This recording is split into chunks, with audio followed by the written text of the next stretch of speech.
இந்த நாள் இனிய நாளாய் அமையட்டும். 22/4/2026 ஏப்ரல் மாதத்திலே புதன்கிழமை, ஸ்ரீ பராபவ வருடத்திலே சித்திரை மாதத்திலே 9ஆம் நாள். இன்னைக்கு வளர்பிறையிலே பஞ்சமி காலையில் 6:24 முடிஞ்சு சஷ்டி விரதம் வந்துடும். சஷ்டி வந்துடும். அதனால சஷ்டி விரதம் இருப்பது நல்லது.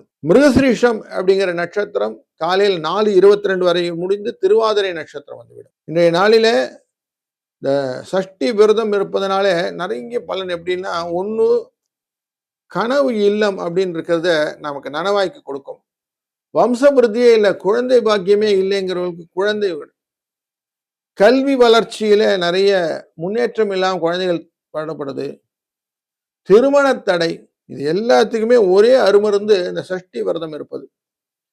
முருகப்பெருமானால் நடக்கக்கூடிய அது காரியங்களே இல்லை அப்படிங்கலாம். ஏன்னா குழந்தை தெய்வம் கூப்பிட்ட உடனே வந்து எல்லாத்தையும் கொடுப்பார். நீ காலையில் நல்ல நேரம் 9:30 10:30, சாயங்காலம் 6:30 7:30, 12 1:30 ராகு காலம், 7:30 9 யமகண்டம், 10:30 12 குளிகை நேரம். சூலம் அப்படிங்கிறது வடக்கு பக்கம். அந்த பக்கம் போறவங்க பால் சாப்பிட்டுட்டு போறது நல்லது. மேஷ லக்னம்.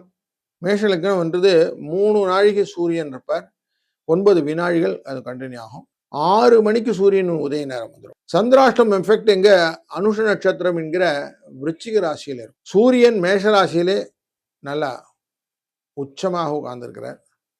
சுக்கிரன் ஆட்சியில் உட்கார்ந்துருக்கிறார். மிருகசீஷம் அப்படிங்கிற நட்சத்திரத்திலும் திருவாதிரை நட்சத்திரத்திற்கு மிதுன ராசிக்குள்ள குருவுடன் சேர்ந்த சந்திரன், குரு அங்கு பரிவர்த்தனை யோகம் பெற்றிருக்கிறார் புதனுடன்.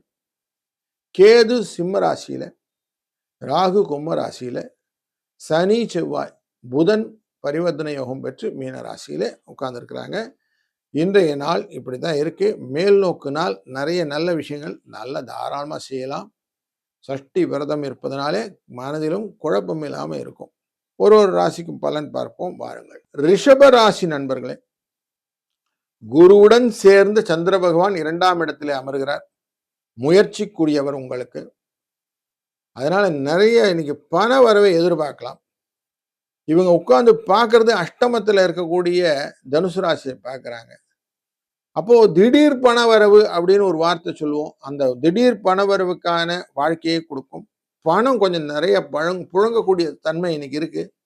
அதனால இன்னைக்கு சந்தோஷமா இருக்கலாம், கவலைப்படாதீங்க. 1 2 இந்த அதிர்ஷ்ட எண்ணை பயன்படுத்துவதும் முருகப்பெருமானை வணங்குவதும் இன்னைக்கு சிறந்தது. வாழ்க வளத்துடன்.